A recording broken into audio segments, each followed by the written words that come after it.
నారాయణం నమస్కృత్య నరం చైవ నరోత్తమం దేవీం సరస్వతీం వ్యాసం తతో జయముదీరయేత్. శ్రీ మహాగణపతే నమః. శ్రీకృష్ణాయ పరమాత్మనే నమః. శ్రీ వేదవ్యాసాయ నమః. ఇప్పుడు శాంతి పర్వానికి వచ్చాం. ప్రథమాధ్యాయం ఇప్పుడు మనం వెళుతున్నాం. వైశంపాయనుడు జనమేజయుడికి ఇలా చెప్తున్నాడు. పాండవులు, విదురుడు, ధృతరాష్ట్రుడు, భరతవంశశ్రీలు తమ వారందరికీ కూడా స్నేహితులకు ఉదక ప్రదానాలు చేశారు. కేవలం ఉదక ప్రదానాలు చేస్తే చాలు, మళ్ళీ దానికంతా ఏమీ కావలసినంత పదార్థాలు ఇవ్వకపోయినా పర్వాలేదు. ఉదక దానం చేసి ఒక బ్రాహ్మడికి ఒకరోజు అన్నం పెడితే చాలు. చేయకూడదని ఎక్కడా చెప్పలేదు. ఎందుకంటే కొన్ని అక్షోహిణి సైన్యాలు కదా, వాళ్ళంతా ఎవరెవరు ఎక్కడెక్కడ ఎవరెవరు చేస్తారో తెలియదు కదా. కానీ పేరున పెట్టి పిలిచి చేయలేం మనం. ఒకవేళ ఈ 11 అక్షోహిణి సైన్యానికి ఎంతమంది పోయారో దాంట్లో వాళ్ళ పేర్లన్నీ చెప్తుంటే మీకు ఆయస్సు చాలదు, మళ్ళీ ఇంకో 2 జన్మలు ఎత్తాల్సి వస్తుంది. మహాభారత యుద్ధంలో సద్గతి పొందిన వాళ్ళందరికీ జలోదకాన్ని ఇస్తున్నాను అని చెప్పవచ్చు అంతే. జలతర్పణాన్ని చేస్తున్నానని అంత చెప్పుకోవచ్చు అంతే. అయిన తర్వాత మహాత్ములైనటువంటి పాండవులు 1 నెల రోజులు శౌచకర్మలు చేసుకుంటూ ఊరు బయట ఉన్నారు. ఉదక ప్రదానాలు చేసిన ధర్మరాజు దగ్గరకు మహాత్ములైనటువంటి సిద్ధులు, బ్రహ్మఋషులు కూడా అందరూ వచ్చారు. వారిలో వ్యాసుడు, నారదుడు, దేవలుడు, దేవస్థానుడు, కణ్వుడు, వారి శిష్యులు కూడా ఉన్నారు. ఇంకా ప్రజ్ఞావంతులైనటువంటి వేద విద్వాంసులు, గృహస్థులు, స్నాతకులు, సజ్జనులు ధర్మరాజును దర్శించారు. స్నాతకులు అంటే బ్రహ్మచారులు. మహాత్ములైన మహర్షులంతా యథావిధిగా పూజింపబడి వారికి తగిన ఉన్నత ఆసనాలపై కూర్చోబెట్టారు. అట్లా కూర్చున్నారు. సమయోచితమైనటువంటి ఆ పూజలన్నిటినీ గ్రహించి 100,000 కొద్ది విప్రులు గంగా తీరంలో శోకంలో మునిగిపోయి ఉన్నటువంటి ధర్మరాజును ఓదారుస్తూ అతని చుట్టూ కూర్చున్నారు. అప్పుడు వ్యాసాది మహర్షులతో మాట్లాడి నారదుడు ధర్మరాజుతో ఇలా అన్నాడు. ధర్మరాజా, నీ భుజ పరాక్రమంతోనూ కృష్ణుని అనుగ్రహంతోనూ ఈ భూమిని అంతటినీ ధార్మికంగా జయించావు. లోక భయంకరమైనటువంటి యుద్ధం నుండి దైవవశాత్తు బయటపడ్డావు. ధర్మరాజా, రాజధర్మం మీద ఆసక్తితో ఉన్నటువంటి నీకు ఇది ఏమైనా సంతోషం కలిగిస్తుందా? పోనీ శత్రువులందరూ చనిపోయారు కదా, నువ్వు ఈ రాజ్య సంపదను పొందావు, నీకు ఏ శోకమూ లేదు కదా అని అన్నాడు. అప్పుడు యుధిష్ఠిరుడు ఇలా అన్నాడు. కృష్ణుని ఆశ్రయంతోనూ విప్రుల అనుగ్రహంతోనూ భీమార్జునుల బలంతోనూ భూమి అంతా జయింపబడింది. ఇదం మమ మహద్దుఃఖం వర్తతే వృధి నిత్యదా, వర్తతే వృధి నిత్యదా కృత్వాజ్ఞాతి క్షయమిమం మహాంతం లోభకారితం లోభకారితం. కానీ నిత్యము నాకొక మహాదుఃఖం మనస్సును పీడిస్తుంది. చాలా లోభంతో ఈ నా జ్ఞాతులందరినీ చంపుకున్నాను. మహర్షి అభిమన్యుణ్ణి, ఓ పాండవులను, ఓ మహర్షి, ప్రియమైనటువంటి పుత్రులను చంపుకున్న నాకు ఈ విజయం అనిపించడం లేదు. ఏం ప్రయోజనం ఇది? ఇక్కడి నుండి తిరిగి వెళ్ళినటువంటి కృష్ణునితో ద్వారకా నగరంలో ఉన్నటువంటి మా ఇంటి కోడలు అభిమన్యుని గురించి సుభద్ర ఏమంటుందో, ఆ ద్రౌపది పుత్రులంతా చనిపోయారు, బంధువులందరూ మరణించారు. ఆమె దీనావస్థలో ఉంది. అయినా మాకు ప్రియము హితము చేయాలనుకుంటోంది. ఈ విషయం నన్ను మరింత బాధిస్తోంది. మహర్షి, ఇంకో విషయం నీకు చెప్పాలి. కుంతీదేవి ఇప్పటిదాకా దాచిపెట్టిన విషయం ఒకటి నన్ను మరింత బాధిస్తుంది. కర్ణుడు కుంతికి రహస్యంగా పుట్టినవాడట. మాకతడు అన్న అవుతాడు. 10,000 ఏనుగుల బలం గలవాడు. యుద్ధంలో ఎదురులేని వీరుడు. సింహంలా చలాకీగా నడుస్తాడు. కరుణాపరుడు, ధాత, నియమశీలుడు. ధృతరాష్ట్రుని పుత్రులకు ఆశ్రమైనటువంటి వాడు. అభిమాని, తీవ్ర పరాక్రమం గలవాడు. నిత్యము మాపై యుద్ధానికి కాలుదూవుతూ ఉండేవాడు. వేగంగా అస్త్రాలు ప్రయోగిస్తూ చిత్రంగా యుద్ధం చేసేవాడు. అతను క్రియాపరుడు, అద్భుత పరాక్రమం కలవాడు. ఉదక ప్రదానం చేసే సమయంలో మా అమ్మ తనకు సూర్యుని అనుగ్రహం వల్ల కలిగిన పుత్రుడు కర్ణుడని చెప్పింది. స్వరగుణోపేతుడైనటువంటి కొడుకును ఎప్పుడో నీళ్లలో వదిలివేసిందట. పెట్టెలో పెట్టి గంగానదిలో ముంచేసిందట. అతన్ని సూతపుత్రుడని, రాధాపుత్రుడని ఈ లోకం అనుకుంది. నిజానికి అతడు కుంతి పెద్ద కొడుకు, మాకు అన్నగారు. ఇది తెలియక తమ్ముడనైన నేను కదా, రాజ్యలోపం కదా నాకు, నేను అన్యాయంగా చంపుకున్నాను. ఈ విషయం నా శరీరం అంతటినీ దహిస్తూ వేస్తుంది. ఈ విషయం అర్జునునికి తెలియదు, భీమునికి తెలియదు, నకుల సహదేవులకు తెలియదు. కానీ నియమశీలుడైనటువంటి కర్ణుడికి తెలుసు. మాకు యుద్ధం రాకుండా ఉండాలని నీవు నా పుత్రుడువు అని చెప్పటానికి మా తల్లి అతని దగ్గరికి వెళ్ళింది అని విన్నాను. కానీ ఆ మహాత్ముడు కుంతి మాత కోరిక తీర్చలేదట. పైగా తల్లి అయిన కుంతితో ఇలా అన్నాడని కూడా విన్నాను. ఈ యుద్ధంలో నేను దుర్యోధనుడిని విడవలేను.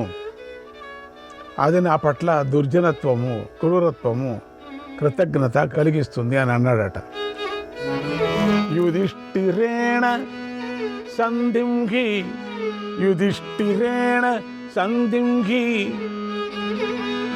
యది కుర్యాం మతే తవ, యది కుర్యాం మతే తవ, భీతోరణే శ్వేత వాహాత్, భీతోరణే శ్వేతవాహాత్, ఇతి మాం మంస్యతే జనక, ఇతి మాం మంస్యతే జనక. నీ ఇష్ట ప్రకారం ధర్మరాజుతో నేను కలిస్తే యుద్ధంలో అర్జునుడికి భయపడి ఇలా చేశానని ప్రజలు అనుకుంటారు. అందుచేత యుద్ధంలో కృష్ణ సహితుడైన అర్జునుడిని జయించి తర్వాత ధర్మరాజుతో సంధి చేసుకుంటాను అని కూడా అన్నాడట. అప్పుడు పెద్ద మనస్సున్నటువంటి కర్ణుణ్ణి కుంతి ఇలా అడిగిందట, నీవు నీ ఇష్టం వచ్చినట్లు అర్జునుడితో యుద్ధం చేయి, కానీ మిగిలిన నలుగురికి అభయం ఇవ్వు అంది. తల్లికి నమస్కరించి అతడు ఇలా అన్నాడట, ప్రాప్తాహం విషక్ష్యాం చతురక నఘనిష్యామి తే సుతాన్, పంచైవ హి సుతాదేవి, పంచైవ హి సుతాదేవి, భవిష్యంతి తవ ధ్రువాగ, భవిష్యంతి తవ ధ్రువాగ, సార్జునావా హతే కర్ణే, సార్జునావా హతే కర్ణే, సకర్ణావా హతే అర్జునే, సకర్ణావా హతే అర్జునే. దేవి, మిగిలిన నీ కొడుకుల నలుగురిని చంపను. నీకు ఎప్పుడైనా కానీ 5 కొడుకులు.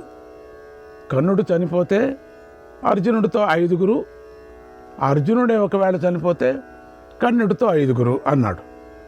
పుత్రహితాన్ని కోరే కుంతి ఇంకా కర్ణుడితో ఇలా అంది, నీవు శుభం కోరే నీ తమ్ములకు మేలు చేయి. ఇలా చెప్పి కుంతి కర్ణుడు విడిచి ఇంటికి వెళ్ళింది. వీర సోదరుడైనటువంటి కర్ణుడు అర్జునుడి చేత చనిపోయాడే కానీ తనకు కుంతికి మధ్య జరిగిన రహస్య విషయాన్ని ఎప్పటికీ బయటపెట్టలేదు. మహాధనుర్ధారి అయినటువంటి కర్ణుడు అర్జునుని చేతిలో చనిపోయాడు. తర్వాత ఇప్పుడు కుంతీదేవి మాట వల్ల నాకు కర్ణుడు అన్నగారని తెలుసుకున్నాను. తేన మే దూయతే తీవ్రం, తేన మే దూయతే తీవ్రం, హృదయం భ్రాతృ ఘాతినక, హృదయం భ్రాతృ ఘాతినక. అందుచేత సోదరుని చంపుకున్నందుకు నా మనస్సు ఎంతగానో పరితపిస్తుంది. కర్ణార్జునులను సహాయమే ఉంటే నేను ఇంద్రుణ్ణైనా జయిస్తాను. దుర్మార్గులైన కౌరవుల వల్ల సభలో బాధ చెందుతున్నప్పుడు నాకు ఒక్కసారిగా వచ్చిన కోపం ఎందుకో కర్ణుని చూసి తగ్గిపోయింది. దుర్యోధనుని హితం కోసం ద్యూత సభలో కర్ణుని కటువైన మాటలు విన్నప్పుడు కలిగిన కోపం వాని పాదాలు చూసిన వెంటనే మాయమైపోయింది నాకు. ఆ కర్ణుని పాదాలు అచ్చంగా కుంతీ పాదాల్లాగానే ఉండేవి అనుకునేవాడిని ఎప్పుడప్పుడు నేను. ఆ పాదాలు చూసినప్పుడంతా మా అమ్మ పాదాల్లాగే ఉంది ఇది అనుకుంటూ ఉంటే నాకు అప్పటికే సందేహం. కానీ కుంతికి కర్ణునికి ఈ సమాన పాదాలు ఎలా వచ్చాయా అని ఎంతో ఆలోచించినా కారణం తెలిసేది కాదు.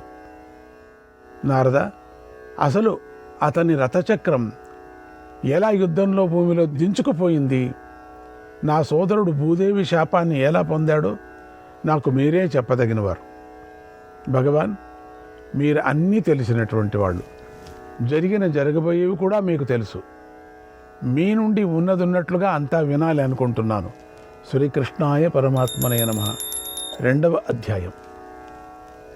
వైశంపాయన మహర్షి జనమేజయుడికి ఇలా చెప్పాడు.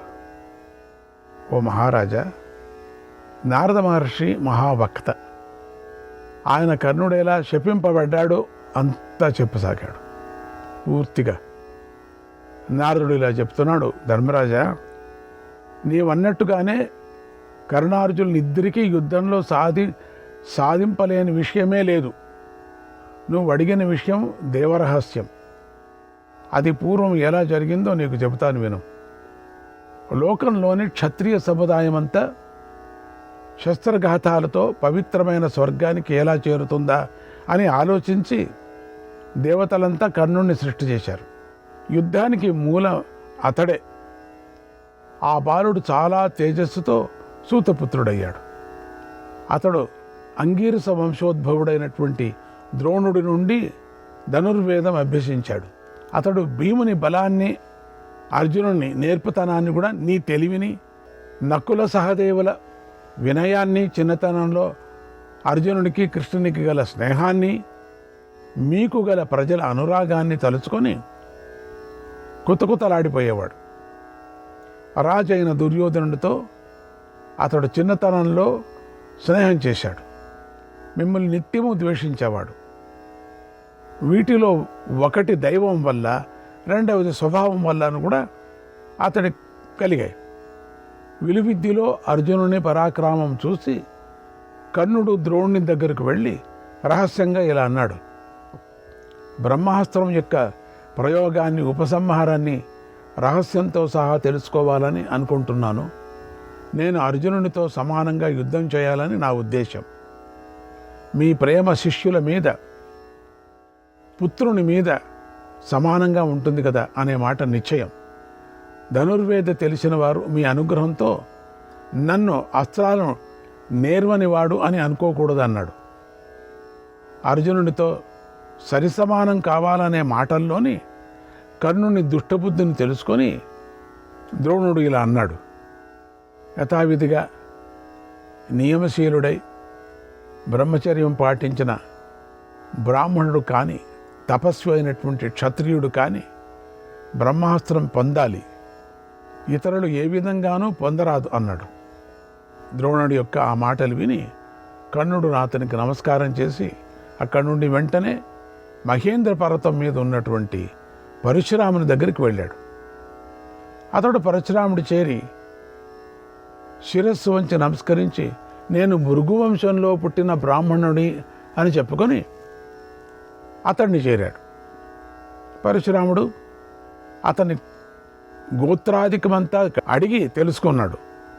ఎంతో ప్రీతి చెంది సరే నీకు స్వాగతం, ఇక్కడే ఉండు అని కర్ణుని శిష్యుడిగా చేర్చుకున్నాడు. తత్ర కర్ణస్య వసతః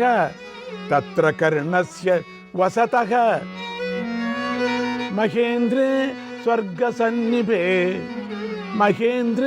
స్వర్గ సన్నిభే గంధర్వే రాక్షసైర్యక్షైః దేవైశ్చాసీత్ సమాగమః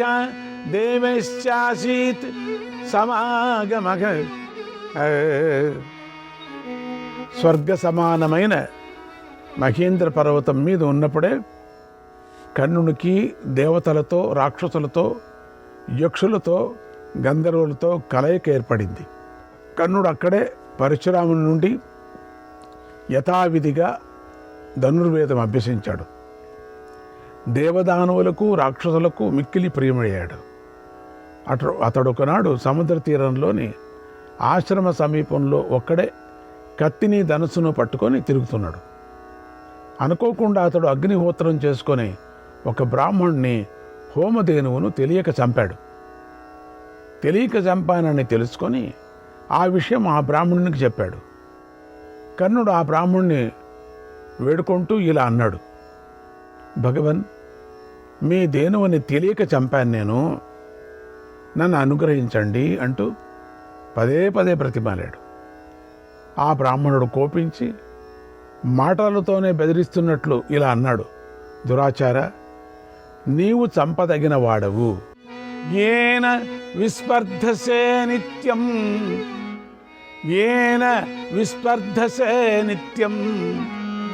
యదర్థం ఘటసే నిశం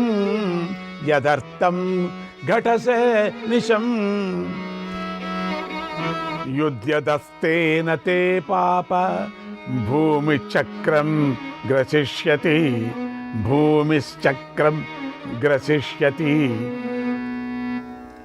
నీవు ఎవరితో నిత్యము పోటీ పడుతున్నావో, ఏ పని కోసం సదా ప్రయత్నిస్తున్నావో, ఎవరిని జయించాలని అనుకుంటున్నావో అతనితో యుద్ధం చేసేటప్పుడు నీ రథచక్రం భూమిలో దిగబడిపోతుంది.